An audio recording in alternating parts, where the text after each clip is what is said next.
Supreme कोर्टात महाराष्ट्राच्या सत्ता संघर्षाची सर्वोच्च सुनावणी सध्या सुरू आहे आणि या सुनावणी दरम्यान सरन्यायाधीशांनी एक महत्त्वाचा मुद्दा उपस्थित केलाय।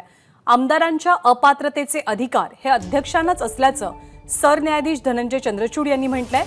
मग जुन्या अध्यक्षांना पुन्हा नियुक्त करा अशी मागणी कपिल सिब्बल यांच्या वतीने केली जाते। त्यामुळे अध्यक्षांचे अधिकार नेमके काय यावरनं कोर्टात घमासान सुरू आहे। आपल्याला अधिक माहिती प्रशांत कदम देतात। प्रशांत, सध्या काय घडतंय? अत्यंत इंटरेस्टिंग वळणावरती या सुनावणीचा सगळा मुद्दा जो आहे तो येऊन ठेपलेला आहे आणि अगदी थोड्या वेळापूर्वी कपिल सिब्बल आणि सरन्यायाधीश धनंजय चंद्रचूड यांच्यामध्ये जो संवाद झालेला आहे तो देखील खूप महत्त्वाचा होता। म्हणजे सरन्यायाधीश हे म्हणत होते की आम्ही तुमचं आर्ग्युमेंट ऐकलं, तुमचं म्हणणं आहे की अशा पद्धतीनं लेजिस्लेटिव्ह पार्टी जे आहे ते राजकीय पक्षाचे निर्णय जे आहेत ते घेऊ शकत नाही, पण पुन्हा मुद्दा तोच येतो की मग या तुमच्या सगळ्या आर्ग्युमेंटला लॉजिकल एंड काय, कसं आम्ही त्याच्याकडे परत जायचं। तर त्याच्यावरती कपिल सिब्बल यांनी असं म्हटलं की 27 जूनला सुप्रीम कोर्टाच्या निर्णयामुळेच ही सगळी परिस्थिती उद्भवलेली आहे, तर तुम्ही 27 जूनच्या आधीची परिस्थिती रिस्टोर करा।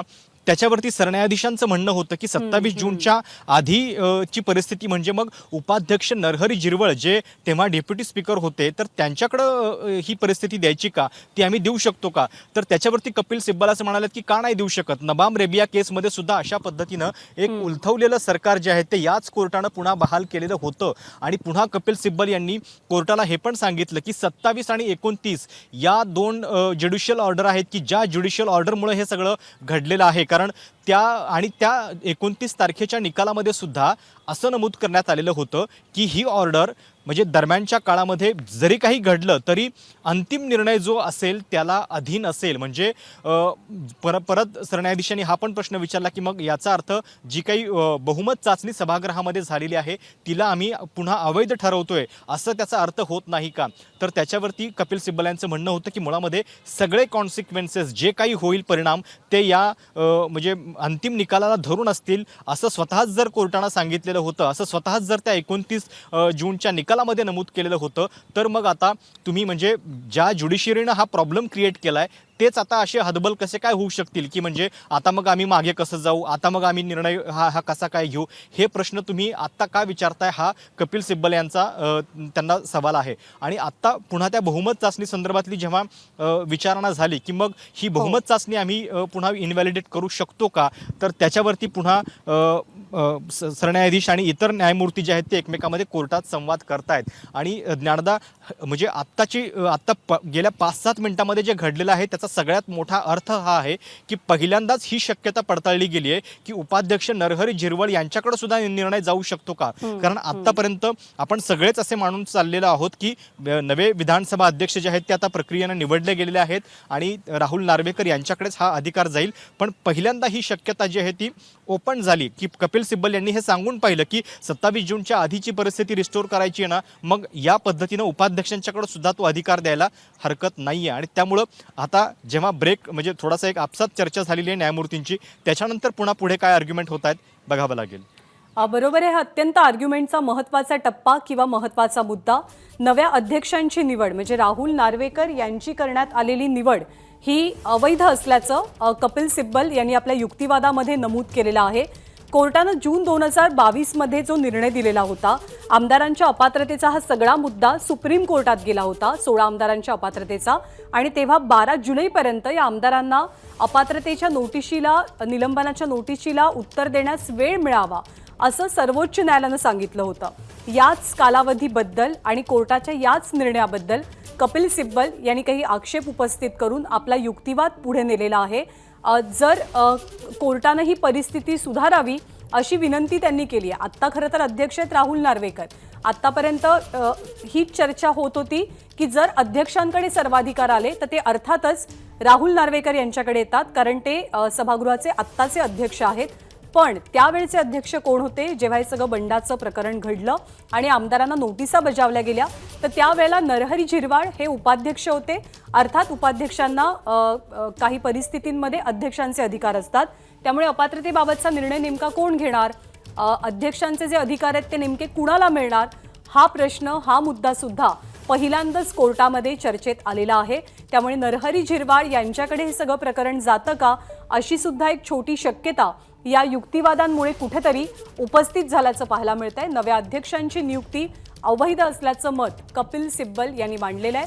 कोर्टानं जून महिन्यामध्ये आमदारांच्या अपात्रतेसंदर्भात दिलेले 2 निर्णय हे या प्रकरणात अत्यंत कळीचे ठरले, कारण त्यांना वेळ मिळाला, परिस्थिती जैसे ते ठेवा सांगण्यात आलेलं होतं आमदारांच्या अपात्रतेसंदर्भातली. पण याच दरम्यान वेगानं घडामोडी घडल्या. मग राज्यपालांचे अधिकार सुद्धा इथे चर्चेला आलेले होते. आधीच्या युक्तिवादामध्ये राज्यपालांनी शिंदे आणि फडणवीस या दोघांना सुद्धा सत्ता स्थापण्याचं निमंत्रण दिलं. बहुमत त्यांनी सिद्ध केलं. त्याआधी उद्धव ठाकरेंनी राजीनामा दिला आणि नवे अध्यक्ष म्हणून राहुल नार्वेकर यांची सुद्धा नियुक्ती करण्यात आली. या प्रकरणातली आणखी एक ताजी अपडेट अशी आहे की बहुमत चाचणीवरच्या अंतिम निकालाचं वाचन आता सुरू झालेलं आहे. बहुमत चाचणीवरच्या अंतरिम निकालाचं वाचन हे आता कोर्टामध्ये सुरू आहे. याच मुद्द्यावरनं आपण प्रशांतकडे जातोय की प्रशांत, बहुमत चाचणीचा अंतरिम निकाल याचं वाचन सध्या सुरू असल्याचं कळतंय. कोर्टातले अपडेट्स काय आहेत? जेव्हा न्यायमूर्तीने हा प्रश्न विचारला की मग तुम्ही जर असं म्हणताय की सगळी पोझिशन जी आहे ती पूर्ववत करायची, तर त्याच्यामधून मग सभागृहात झालेली बहुमत चाचणी आम्ही कशी काय अवैध ठरवू शकतो, तर कपिल सिब्बल म्हणाले की ती ठरवू शकतो नबाम रेबियाच्या केसमध्ये. पण आता हा मुद्दा उपस्थित केलेला आहे न्यायमूर्तींनीच की हा जो निकाल होता 29 जूनचा तो त्या न झालेल्या फ्लोअर टेस्ट संदर्भातला होता. म्हणजे त्या फ्लोअर टेस्ट संदर्भात आम्ही हे आदेश म्हणजे त्या न्यायमूर्तींनी दिलेले होते की 31 जानेवारीला जी बहुमत चाचणी होणं अपेक्षित होतं त्याचा निकाल जो आहे तो जो आहे तर ते त्या सगळ्या अंतिम निकालावरती अवलंबून असेल. त्यामुळं एक फरक या ठिकाणी केला जातोय की 30 जानेवारीला न झालेली बहुमत चाचणी, उद्धव ठाकरेंनी राजीनामा दिला त्याच्यामुळे, आणि नंतर मग हे सगळं राजीनामा नाट्य घडलं, मग नवीन नेते निवडले गेले आणि त्याच्यानंतर झालेली बहुमत चाचणी. त्यामुळे कोर्ट किंवा न्यायमूर्ती एम आर शहा खूप आक्रमकपणे प्रश्न विचारतायत. त्यांचं म्हणणं असं होतं की ती जी ऑर्डर होती 29 जूनची ती केवळ 30 जानेवारीच्या दिवसापुरती, म्हणजे तेव्हा तुम्हाला जी फ्लोअर टेस्ट घ्यायला सांगितलेली होती त्याच्यासाठी होती की तुम्ही हे जे काही निकाल असतील ते सगळे त्या याला अधीन असतील. तर हे तेव्हा सांगितलेलं असताना तुम्ही ती होऊ दिली नाही, राजीनामा झाला आणि मग नंतर झालेल्या बहुमत चाचणीला हा निर्णय लागू होतो की नाही याच्या संदर्भातली ही मतमतांतरे जी आहेत ती आत्ता कोर्टामध्ये सुरू आहेत.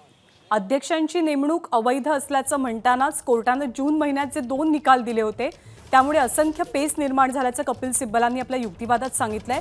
29 जूनला बहुमत चाचणीबाबत एक सुनावणी झाली होती, त्याबद्दलची चर्चा सध्या कोर्टामध्ये होते. त्या निकालातले काही तपशील कोर्टामध्ये वाचून दाखवले जात आहेत.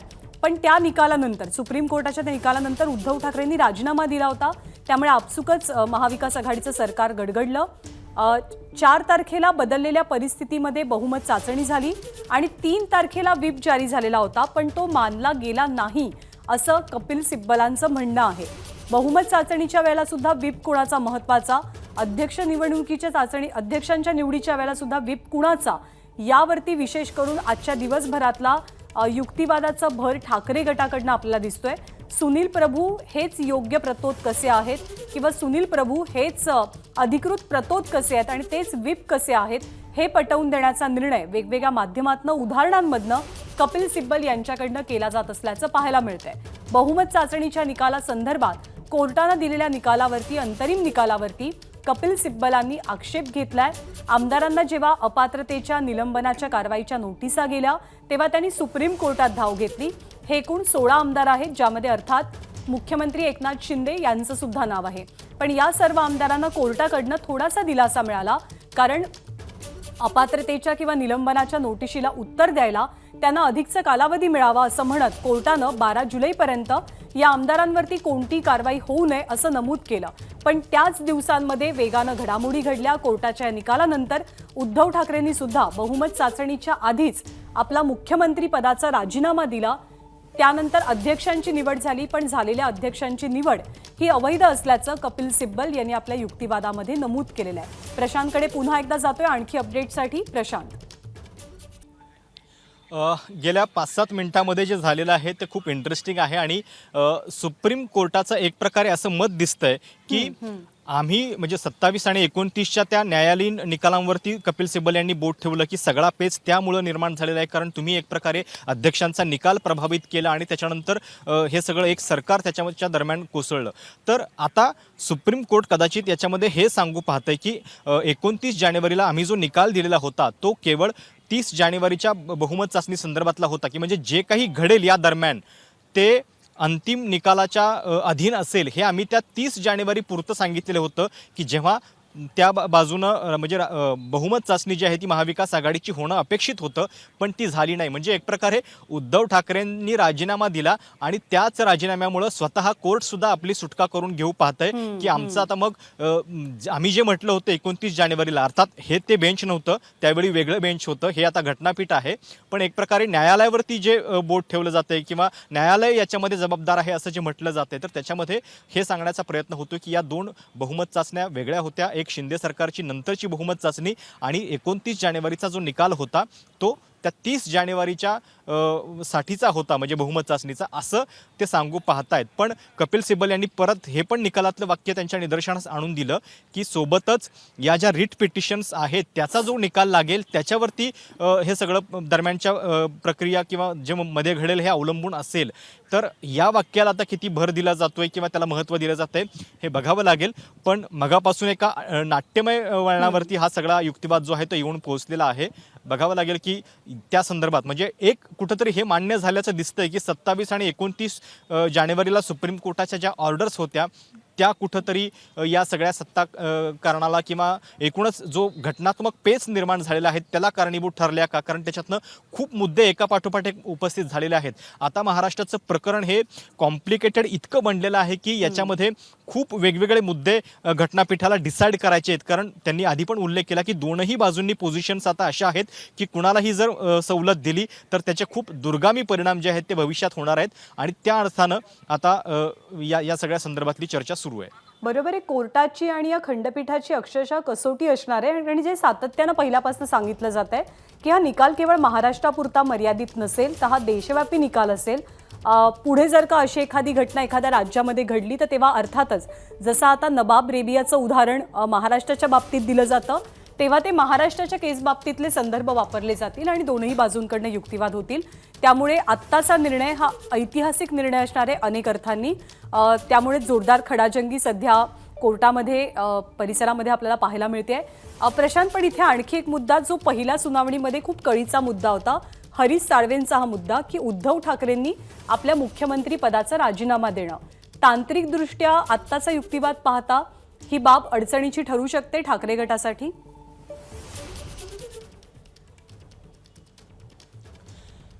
नक्कीच. खरं तर पुन्हा अगदी वारंवार या मुद्द्यावरती लीगल वर्तुळामध्ये चर्चा होत आहेत आणि म्हणजे शिंदे गटाच्या बाजूनं सर्वात निष्णात वकील हरीश साळवे यांनी तर याला एक ब्रह्मास्त्रच बनवलं की उद्धव ठाकरेंचा राजीनामा आणि त्याच्यामुळे ती फ्लोर टेस्टच जर झाली नाहीये तर हे सगळे मुद्दे गैरलागू होतात. आणि त्यामुळं हा राजीनामा म्हणजे जेव्हा उद्धव ठाकरेंनी राजीनामा दिला त्याच्यानंतर महाविकास आघाडीच्या सुद्धा काही नेत्यांनी तातडीनं लगेच प्रतिक्रिया दिली होती. मला आठवतं की पृथ्वीराज चव्हाणांचं म्हणणं होतं त्यावेळी की ही चूक होईल, कारण कायदेशीरदृष्ट्या त्याचं महत्त्व जे आहे ते थोडंसं कागदावरती यायला पाहिजे होतं. पण वारंवार हा मुद्दा जो आहे तो याच्यामध्ये कोर्टामध्ये सुद्धा येतोय, तो डिस्कस केला जातोय आणि त्या अनुषंगानं हा राजीनामा कायदेशीरदृष्ट्या म्हणजे नैतिकदृष्ट्या किंवा भावनिकदृष्ट्या त्याचे निर्णय राजकारणामध्ये होत असतात हे बरोबर आहे, पण कायदेशीरदृष्ट्या ती जर पाऊल किंवा ती चूक जर नसती झाली तर कदाचित मग काही वेगळं याच्यामध्ये घडलं असतं का, या सुद्धा चर्चा या ठिकाणी आता सुरू झालेल्या आहेत. बरोबर आहे. कोर्टाकडनं पुरेसा वेळ न मिळाल्यामुळे उद्धव ठाकरेंनी आपल्या मुख्यमंत्री पदाचा राजीनामा दिला असं कपिल सिब्बल कोर्टामध्ये मेन्शन करतायत. तर उद्धव ठाकरेंच्या याच राजीनाम्याला तांत्रिक मुद्दा बनवत आपण दिलेल्या निकालामुळे महाराष्ट्रातली सत्तांतराची गणितं कशी बदलली नाहीत हे सांगण्याचा एक प्रकारे सुप्रीम कोर्टाचाही प्रयत्न, घटनापीठाचा प्रयत्न असल्याचं सध्याच्या युक्तिवादावरनं प्रतीत होतं आहे. इथे कळीचा मुद्दा कपिल सिब्बलांनी हाच उपस्थित केलाय की जून महिन्यामध्ये 2 निकाल सुप्रीम कोर्टानं दिले आणि त्यातला पहिला महत्त्वाचा निकाल होता तो आमदारांच्या अपात्रतेच्या नोटिशीवरती कारवाई करण्यासंदर्भाचा. 12 जुलैपर्यंत त्यांना नोटिशीला उत्तर देण्याची मुदतवाढ मिळाल्यामुळे सगळी गणितं बदलली, सगळी परिस्थिती बदलली आणि त्याचमुळे महाराष्ट्रातल्या सत्ता संघर्षाचा बिकट पेच उद्भवलेला असल्याचं कपिल सिब्बल यांनी आपल्या युक्तिवादामध्ये सध्या नमूद केलेलं आहे. उद्धव ठाकरेंनी राजीनामा दिला होता त्या परिस्थितीमध्ये जी अधिकृत बहुमत चाचणी होती ती झाली नाही याचाही उल्लेख झालाय.